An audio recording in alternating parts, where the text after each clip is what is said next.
성경 말씀 보시겠습니다. 성경 말씀은 신약 성경 빌립보서 3장입니다.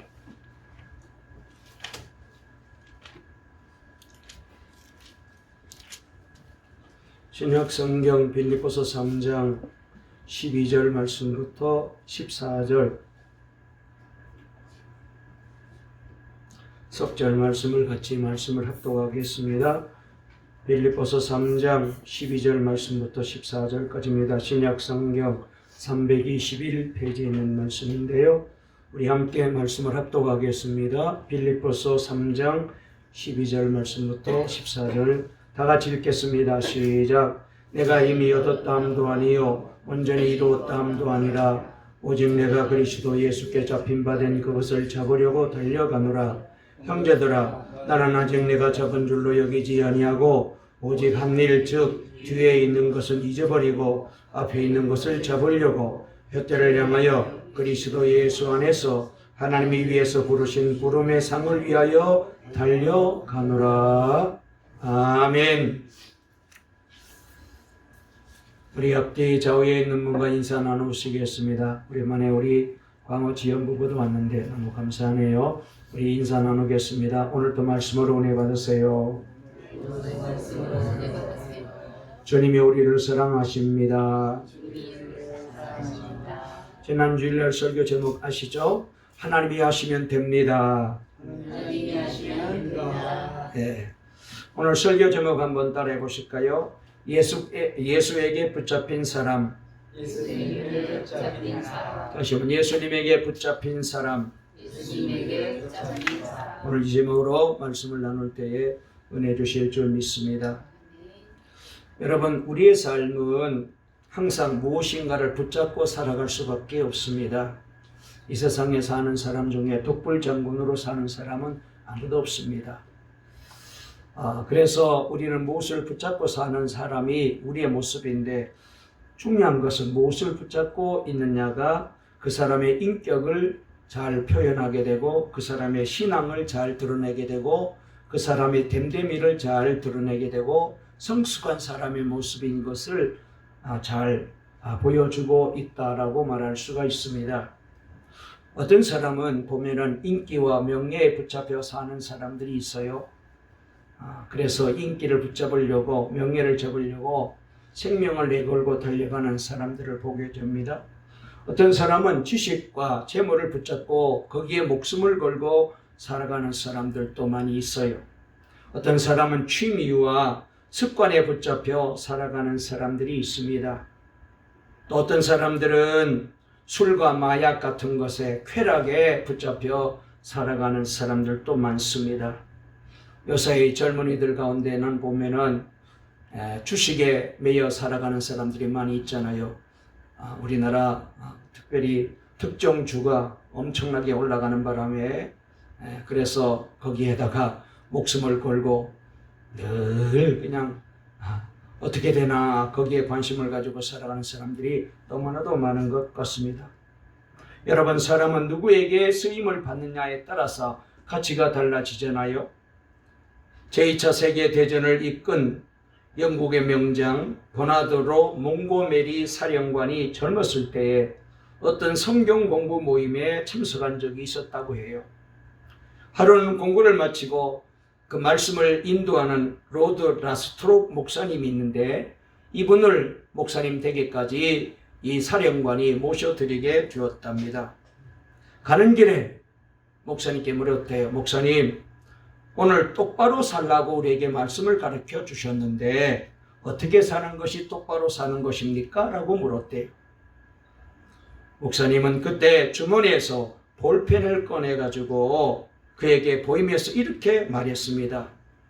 이 볼펜은 스스로는 일어설 수 없습니다. 그러나 사람이 손으로 세우면 똑바로 설 수가 있습니다.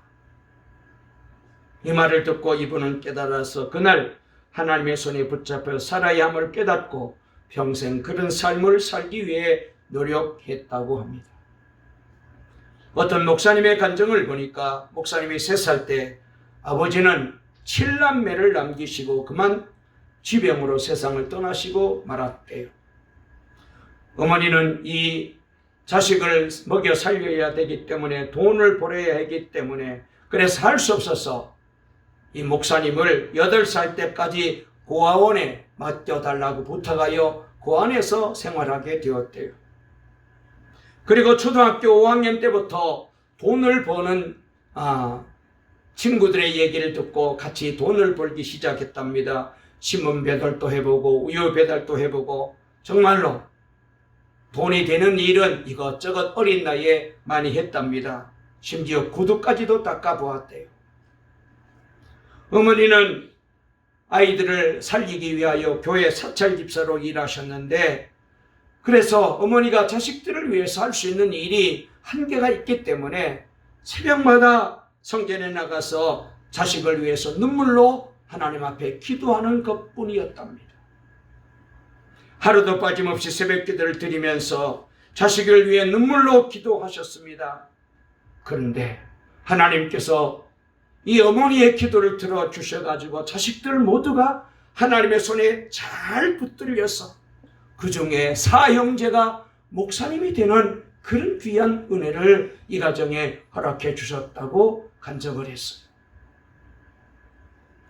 만약 어머니의 기도가 없었더라면 7남매가 뿔뿔이 아마 흩어지게 되었을 것이고 어떻게 살았을지 몰라요.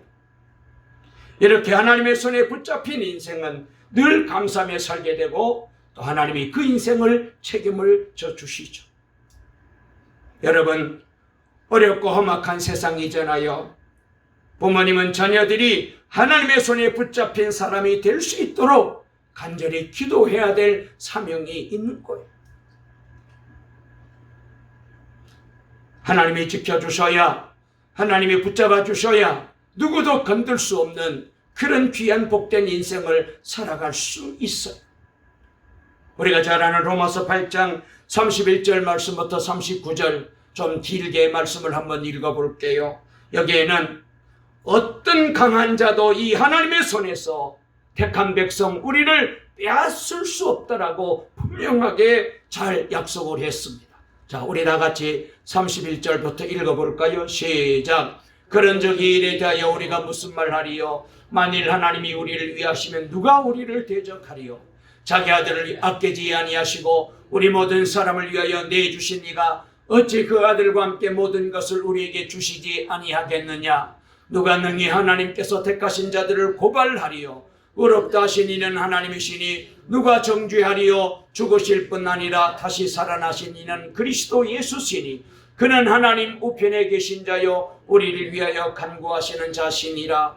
누가 우리를 그리스도의 사랑에서 끊으리요? 환난이나 곤고나 박해나 기근이나 적신이나 위험이나 칼이라. 기록된 바 우리가 종일 주를 위하여 죽임을 당하게 되며 도살당할 양같이 여김을 받았나이다 함과 같으니라.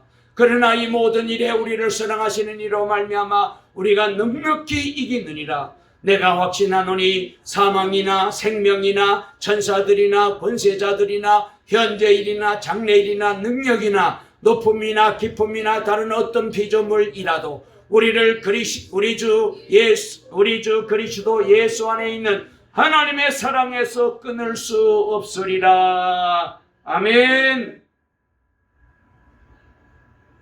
여러분, 우리가 이런 하나님을 믿는데 하나님께 맡기지 않고 어떻게 되겠어요? 기도하지 않고 어떻게 되겠어요? 우리가 하나님의 손에 붙잡혀 있는 한은 아무 걱정이 없어요. 여러분, 요사이 집집마다 다 강아지 키우는 집들이 얼마나 많습니까? 그런데 강아지 목에 줄을 매는 이유는 내 마음대로 끌고 가기 위해서이잖아요. 그냥 내버려 두게 되면은 아이들에게 달려들기도 하고 사람들에게도 하고 또 이 강아지가 달아나기도 하기 때문에 그렇게 되지 못하도록 강아지 목에는 반드시 목줄을 메어서 밖으로 데리고 나와야 돼요. 그래야 내 마음대로 컨트롤 할 수 있잖아요. 우리 인생의 목줄도 하나님의 손에 붙들려 있어야 돼요. 사람에게 끌려가지 마시고 마귀에게 끌려가지 마시고 세상의 어떤 힘에 의하여 끌려가서도 안 됩니다. 오직 하나님의 영 성령에 이끌려 사시고 하나님의 말씀에 끌려 사시고 우리 예수님께 붙들려 살아가는 우리 동광의 모든 성도님들 다 되시기를 주의 이름으로 축원합니다. 그러면 하나님께 내 생명의 목줄이 붙들려 있어야 돼. 오늘 본문에는 예수 그리스도에게 붙들린 사도 바울을 우리에게 소개하고 있습니다. 12절 말씀 우리 다 같이 한번 다시 읽어볼까요? 바울은 이렇게 고백합니다. 시작. 내가 이미 얻었다 함도 아니요 온전히 이루었다 함도 아니라 오직 내가 그리스도 예수께 잡힌 바 된 그것을 잡으려고 달려가노라. 아멘. 바울은 예수님께 붙잡힌 사람입니다. 바울은 자신이 예수님을 잡았다고 말하지 않아요. 여기 중요한 단어가 나오는데 예수님께 자기가 잡혔대요. 내가 예수님을 붙잡았다는 게 아니에요. 자신은 예수님을 붙잡을 수조차 없는 미련하고 부족하고 그리고 하나님 보시기에도 너무나도 부끄러운 인생님을 잘 알기 때문에 자신은 예수님을 붙잡을 수 없다는 거예요. 예수님을 만나기 이전에 그의 모습이 어떠했는지 우리가 잘 알잖아요. 율법에 매여 살았던 자입니다. 자신의 행위와 공로를 통해서 하나님의 의를 만족시키고 구원을 받고자 몸부림쳤던 사람 아니었습니까?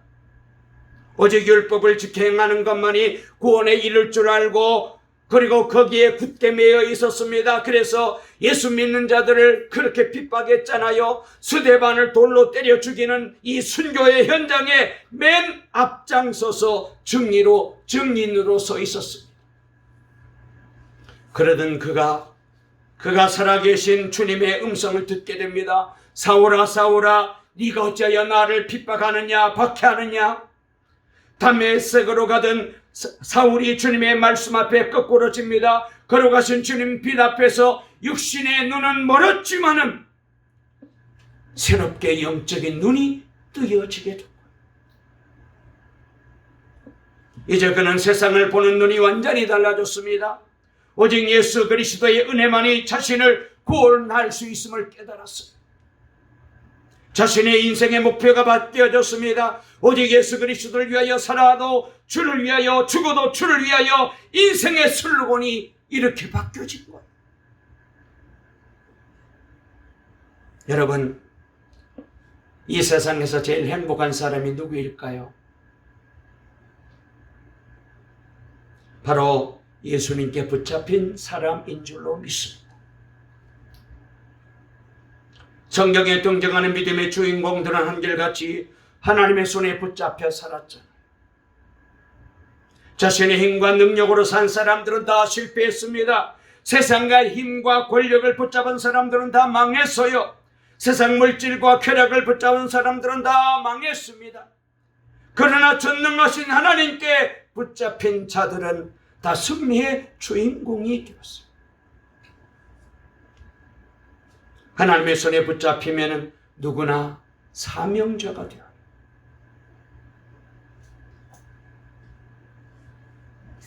사도 바울도 주님의 손에 붙잡히는 순간 이방인을 위한 사도의 사명을 깨달았습니다. 우리들이 전능하신 주님의 손에 붙잡히면 모든 고난도 어떤 어려움도 뚫고 나갈 수 있는 힘과 능력이 생겨요. 환경의 지배를 받지 않고 오히려 주도하는 영향력이 있는 사람이 되어요. 그러면 우리들이 어떻게 하면 이렇게 우리 주님께서 붙잡아 주시는 인생으로 승리의 삶을 살아갈 수 있을까요?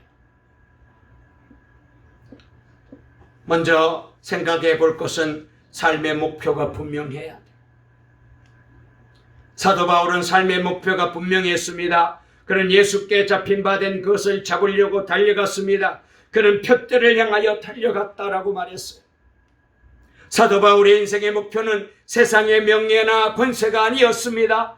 바울은 자기가 지금까지 붙잡아 있었던 모든 것을 배설물로 여겼다 그랬잖아요. 그의 삶의 목표를 그는 새롭게 만나게 됩니다. 바로 예수께 붙잡힌 후에 그의 인생은 오직 예수님밖에 없었어요. 그래서 빌립보서 1장 20절 21절 말씀에 보면은 그의 삶의 목표를 분명히 우리에게 잘 말해주고 있는데요. 우리 한번 다 같이 20절 21절 읽어보시겠습니다. 시작. 나의 간절한 기대와 소망을 따라 아무 일에든지 부끄러워하지 아니하고 지금도 전과 같이 온전히 담대하여 살든지 죽든지 내 몸에서 그리스도가 존귀하게 되게 하려 하나니 이는 내게 사는 것이 그리스도니 죽는 것도 유익함이라 그랬어요. 바울의 간절한 기대와 소망은 바로 살든지 죽든지 자신을 통하여 그리스도가 존귀하게 되는 것이라고 고백합니다. 이 일을 위해서 그는 목숨을 건 거예요. 오늘 우리에게도 하나님이 주신 분명한 삶의 목표가 있습니다. 자, 여러분들이 다 그렇게 살아왔고 앞으로도 그렇게 살기를 원하잖아요. 예수 믿고 구원받는 우리는 어떻게 살아야 됩니까? 주의 영광을 드러내는 삶을 살아야 되잖아요. 한번 저를 따라해 보실까요? 나는 주님의 영광을 위해서 삽니다. 아멘. 이게 바로 예수 믿고 구원받는 우리들의 삶의 목표예요. 예수를 믿고 구원받았는데도 여전히 안 믿는 불신자들이 귀하게 여기는 세상 것에 우리의 마음을 빼앗기고 거기에 목표를 두고 살고 있다면 아직까지도 내 삶의 주인이 주님이 아니에요. 내가 주인 노릇하는 거예요. 목줄을 하나님이 붙잡고 있는 게 아니라 내가 붙잡고 있는 거예요.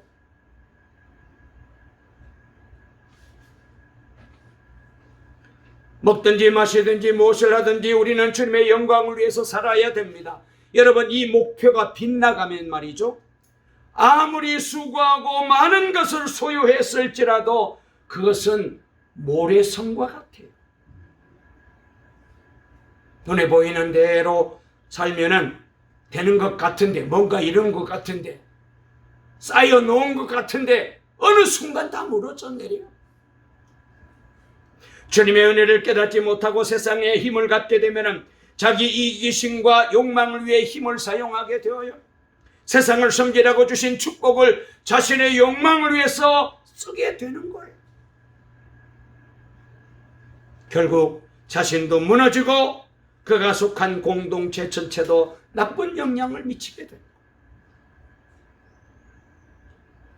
우리가 지난 정권이 저질렀던 잘못을 우리가 잘 알고 있잖아요. 그렇습니다. 자신의 이익을 위해서 사용했다가 온 국민들이 얼마나 고통당하고 있습니다.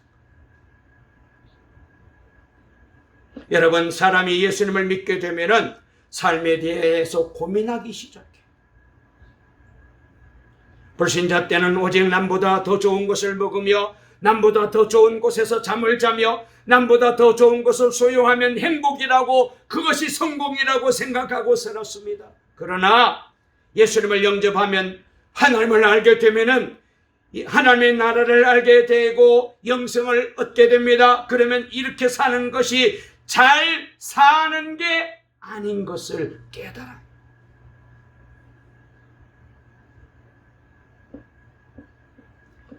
헝가리 귀족의 딸로 태어나 성과 같은 큰 집에 살면서 수많은 하녀와 하인, 그리고 개인 운전사, 가정교사가 있는 집에 살았던 메리안 프레민저라는 여인이 있었습니다. 그녀는 여행 갈 때는 꼭 침구를 싸가지고 왔대요. 왜냐하면 보통 사람들이 사용한 시트를 사용하는 것은 귀족의 존엄성을 해친다라고 생각했기 때문에. 그녀는 18살에 의사와 결혼했으나 1년 뒤에 헤어지고 배우가 되어 젊고 잘생긴 영화 감독과 지원하여 저 미국의 헐리우드의 화려함과 활락 속에 빠져 살다가 또 이 남자와 이혼하고 그리고는 유럽으로 돌아가서 파리 사교교의 여왕처럼 지냈던 사람입니다. 그러던 어느 날 마을 교회에서 오르간을 치고 있는 수바이처 박사를 만나 대화하던 중에 그녀의 마음속으로 하나의 빛이 들어오는 것을 느꼈대요. 그녀는 수바이처 박사가 있는 아프리카 병원으로 달려갑니다. 그리고 전혀 다른 삶을 살게 됩니다. 거대한 성에서 태어나 공주처럼 자랐고 사교계의 여왕처럼 지냈던 그녀가 이제는 흑인의 종이 되어서 매일 환자들을 헌신적으로 치료하고 아기들을 목욕시켜 주었고 문둥병자들에게 식사를 먹여 주었습니다. 이분이 그의 자서전에서 수바이처의 말을 인용하며 이런 글을 적었어요. 이 세상에는 두 종류의 사람이 있습니다. 하나는 돕는 사람과 또 하나는 돕지 않는 사람입니다. 그래서 예수 그리스도 안에서 하나님을 알고 하나님의 나라를 알고 영생에 대해서 눈을 뜨게 되면은 세상의 것, 과거의 것, 육신의 것은 아무것도 아니게 여겨지게 돼요. 뒤에 있는 것은 잊어버려지는 것입니다. 그것은 앞길이 너무나 분명하게 열려있기 때문이죠. 그래서 몸이 앞으로 기울어져 달려가듯이 주를 위해서 살아가는 인생으로 바뀌어져. 전에도 제가 한번 말씀을 드린 적이 있는데 전에 우리가 선교 유치원을 교회에서 했잖아요. 성탄절 가까이 되면은 아이들 졸업 이제 예식을 하게 되는데 그때 이제 아이들을 위해서 상품도 많이 준비해서 아이들에게 일일이 이제 축하해주며 상품을 나눠주고 했더랬습니다. 그런데 언젠가 한 번은 말이죠. 선생님이 상품을 준비했는데 애들에게 다 나눠주고 난 다음에 상품이 몇 개 남았어요.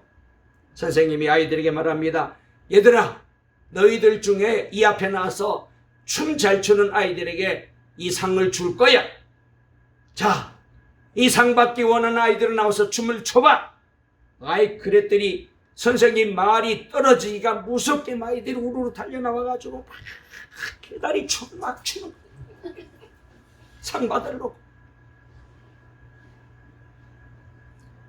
아이, 그런데 그래도 좀 상이 남아가지고 이번에 거기에 참석한 학부모들을 위하여 우리 어머니나 아버지께서 나와서 춤추면 이 상 주겠습니다. 아버지 어머니들이 나와가지고 난리를 쳐요.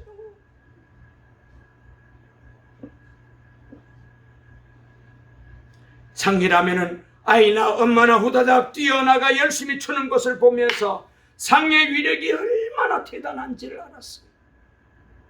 여러분, 하나님이 위에서 부르는 상에 대하여 이렇게 저와 여러분도 후다닥 뛰어나와 춤출 준비가 된 사람이 몇 사람이나 될까요?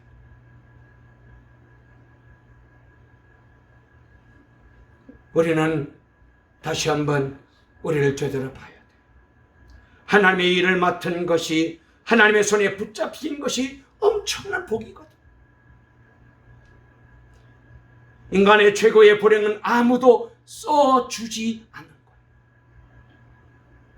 우리가 이제 나이 들게 되면은 갈 데도 없고 오라는 데도 없고 할 일이 없어가지고 그때 되면은 정말로 우리 목사님들 중에 보면은 말이죠, 은퇴하시고 난 다음에 힘들어하시는 분이 너무 많아요.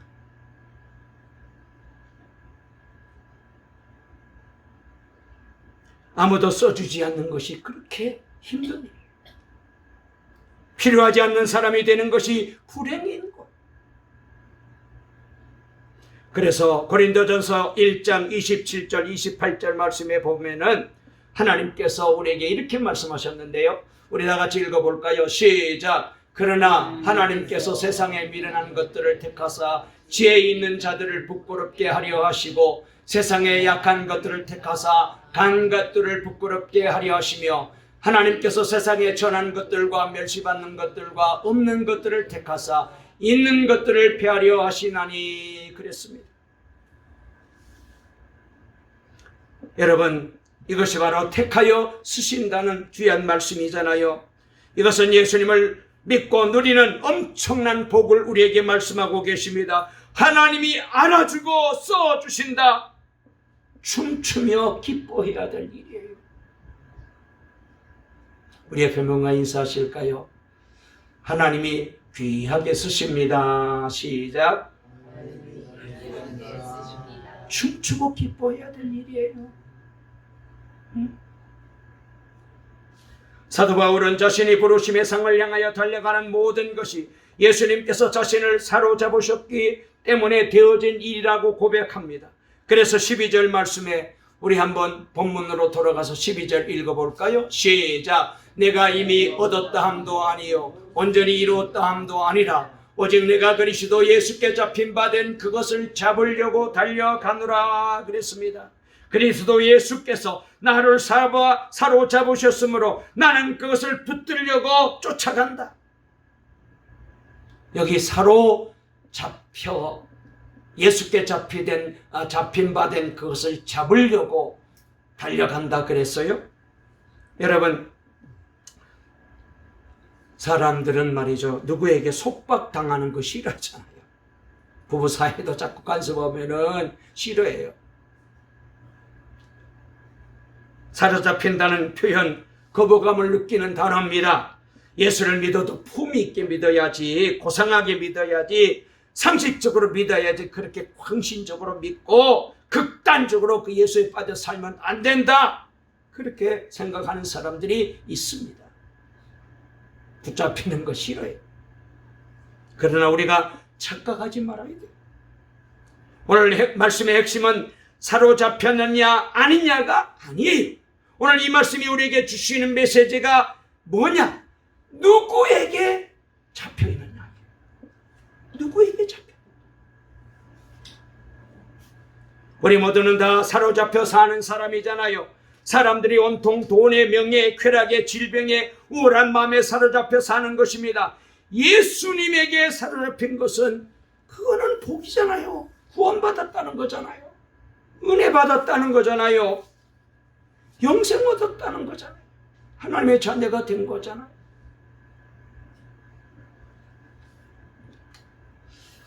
전에도 제가 한번 말씀드린 적이 있는 것 같은데, 우리나라의 유명한 작가 김홍신이라는 분 계시잖아요. 김홍신, 국회의원도 하셨던 분인데, 이분이 쓴 책 중에 인생사용 설명서라는 책이 있어요. 거기에 보면은 자신이 담배를 끊게 된 얘기를 여기에 기록해 놓았어요. 그는 37년 6개월 동안 담배를 피웠답니다. 폐암의 위험이 있거나 간접적인 살인 행위라는 소리를 들을 때마다 한 번쯤 끊어볼까라고도 생각했지만 그래도 담배를 못 끊었대요. 이분이 글을 쓰니까 원고를 쓸 때는 하루에 많이 필 때는 담배 막 4갑 5갑씩 피우면서 글을 썼답니다. 담배 안 피우면 글이 안 떠오른대요.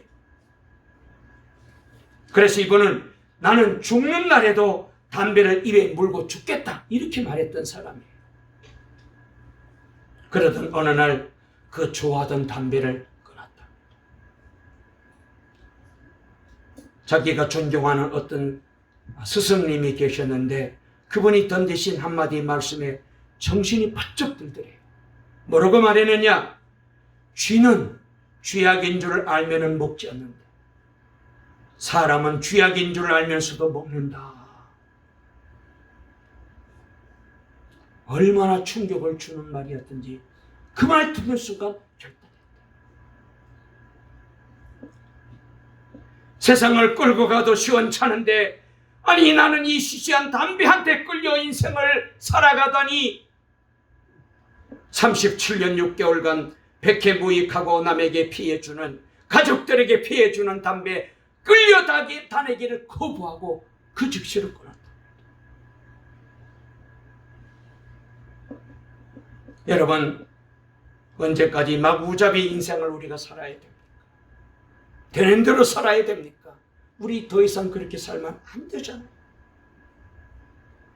이제야말로 예수님께 붙잡힌 사람이 되어야 합니다. 예수를 믿어도 예수님에게 붙잡혔다고 고백할 수 있어야 바로 예수 믿는 거예요. 자, 다시 한번 저를 따라해 보실까요? 나는 예수님께 붙잡혔습니다. 내 인생의 주인은 예수님이십니다. 아멘. 그래야 인생의 앞이 보이는 거예요. 선명하게 보입니다. 더 좋은 것에 눈이 뜨이지 않았는데 여러분 어떻게 세상을 버릴 수 있겠어요? 그래서 주님을 만나야 돼요. 한 말씀만 드리고 말씀을 마칠게요. 전에 한번 제가 제주도 갔을 때에 이기풍 선교사님 선교 기념관에 가본 적이 있었습니다. 이기풍 목사님은 1907년 우리나라에서 최초 7명의 목사님 중 한 분이시거든요. 이분은 주먹을 쓰는 깡패였는데 선교사들에게 반감을 가져 행패를 자주 부렸대요. 그래서 마포산 삼열 선교사님 사진을 보면 턱에 큰 흉터가 있어요. 이 이기풍이가 깡패한테 돌을 던져가지고 돌에 맞아서 생긴 상처랍니다.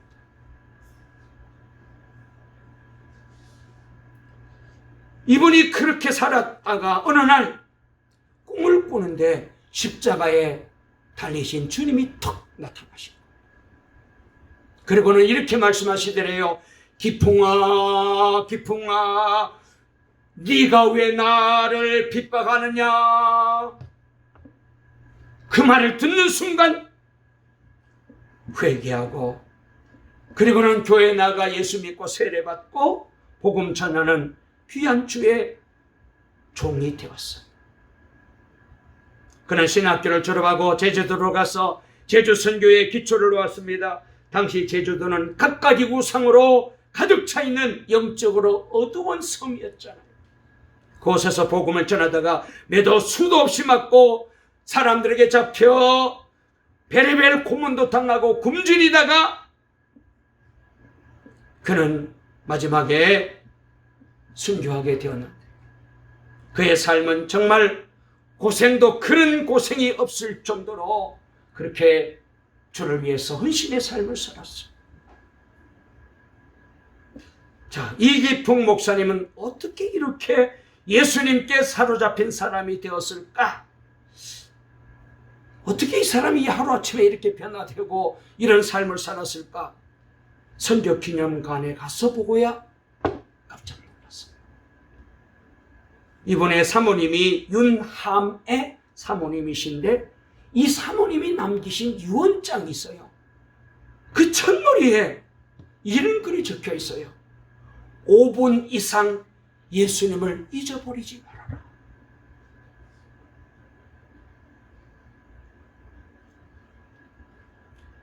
예수님께 붙잡힌 인생, 부르심의 소명을 따라 살려면 삶이 단순해요. 오직 예수님만 바라보는 것, 잡다한 것에 시간 낭비하지 않는 것, 사람들의 평가나 반응에 신경 쓰지 않고 뒤에 있는 건 잊어버려야 돼요. 여러분, 인생 잠시 살다가 그러는데 누구에게 붙들려 사느냐가 참 중요한 문제이잖아요. 이제까지는 어떻게 살았는지 모르지만 이제 다시 한번 오늘 이 예배를 통하여 주님이 저와 여러분에게 말씀하십니다. 주님의 손에 붙들린 자가 되어라. 아멘. 주님의 손에 붙들린 자가 되어라. 그리하게 되면은 주님께서 우리를 통하여 영광 받으시고 역사를 이루어 주실 줄 믿습니다. 인간은 주님의 손에 붙들려 의의 병기로 살든지 악령의 손에 붙들려 불의의 병기로 사용되든지 둘 중에 하나밖에 없어요. 중간지대가 없어요. 주님의 손에 안 붙들리면은 악한 영이 붙들리는 거예요. 세상에 붙들리는 거예요. 우리 주님께서 오늘 이 시간 다시 한번 저와 여러분에게 사랑하는 아들아 딸아 주님의 손에 붙들려 살아라 말씀하고 계십니다. 이 은혜가 저와 여러분에게 임하시기를 주의 이름으로 축원합니다. 살아계신 하나님을 찬양합니다.